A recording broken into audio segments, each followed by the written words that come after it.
हम 4 बिंदुओं पर विशेष रूप से प्रकाश डालते हैं।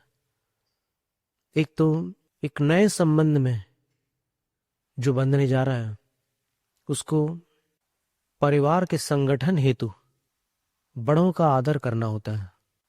संभव है सब लोग शिक्षित ना हो, और ये भी संभव है कि शिक्षित होकर कुछ गुरूर वाले लोग हों। ये भी संभव है कि चिड़चिड़ापन हो किसी में, लेकिन फिर भी इस बात का ध्यान रखना है कि बड़ों का आदर करें। फिर दूसरी बात ये होती है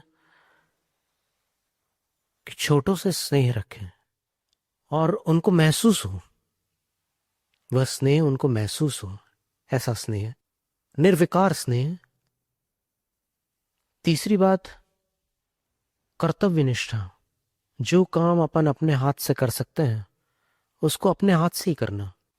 दूसरों को काम सौंपने पर धीरे धीरे अपन भार बन जाते हैं, इसलिए बनती कोशिश अपना काम स्वयं करना आवश्यक है। आवश्यक इसलिए क्योंकि खुद काम करने पर गुस्सा नहीं आता। अपने हाथ से अगर रोटी जल जाए तो फिर किस पर गुस्सा करोगे?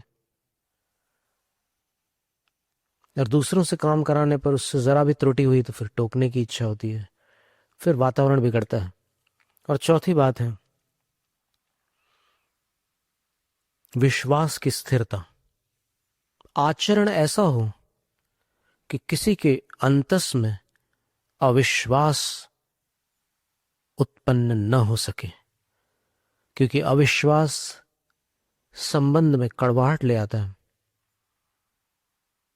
और उस कड़वाहट से फिर वातावरण दूषित हो जाता है। और कहां पर क्या बोलना और कितना बोलना,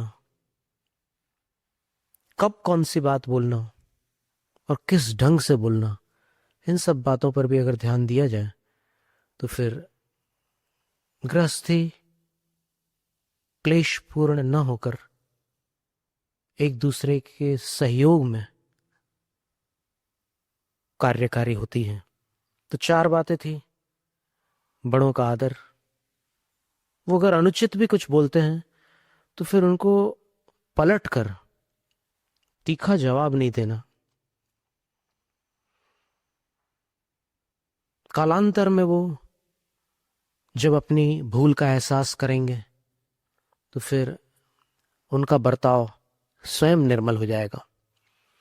दूसरी बात थी छोटों से स्नेह,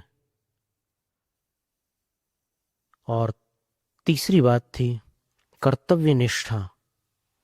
अपने जितने काम है वो स्वयं कर लें, आलसी न बने।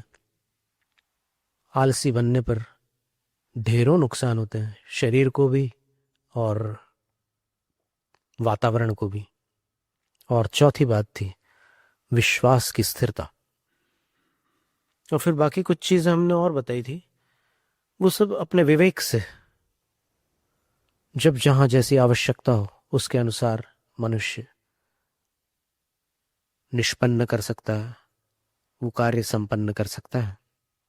और फिर सुखों की पूर्ति के विषय में जो हमारे पास प्रार्थनाएं आती है कई बार, कि एक जानकारी सबके लिए आवश्यक है कि सुखों की पूर्ति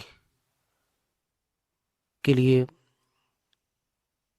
केवल अपनी अभिलाषा पर ध्यान केंद्रित न करते हुए सामने वाले की परिस्थिति को भी समझकर कोई कदम उठाना उचित होता है। अपने सुख के लिए किसी और को कष्ट देना मानवता के खिलाफ है।